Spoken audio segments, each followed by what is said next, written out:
భారత ప్రభుత్వము కేంద్ర ప్రభుత్వ రంగ సంస్థలను సంస్కరించడానికి సలహాలు సూచనల కోసము రంగరాజన్ అధ్యక్షతన పెట్టుబడుల ఉపసంహరణ కమిషన్ను నియమించినారు.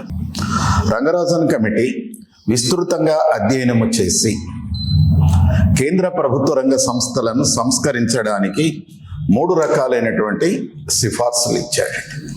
ఆ సిఫార్సులు మొదటిది ఏమిటంటే సిపిఎస్ఈలలో పెట్టుబడులను ఉపసంహరించాలి. అంటే కేంద్ర ప్రభుత్వ రంగ సంస్థల మూలధన వాటాలో కేంద్ర ప్రభుత్వం తన వాటాని పూర్తిగా కానీ పాక్షికముగా కానీ ప్రజలకు విక్రయించటం, దీన్నే పెట్టుబడుల ఉపసంహరణ అని అంటారండి. రెండవది స్వయం ప్రతిపత్తి ఇవ్వండి.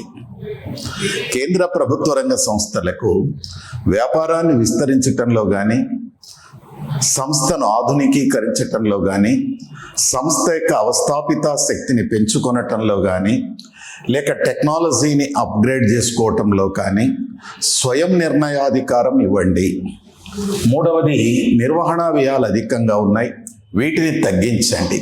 ఈ విధంగా కేంద్ర ప్రభుత్వ రంగ సంస్థలను సంస్కరిస్తే కొంత మేరకు అవి లాభాల బాట పట్టవచ్చు అని అన్నారు.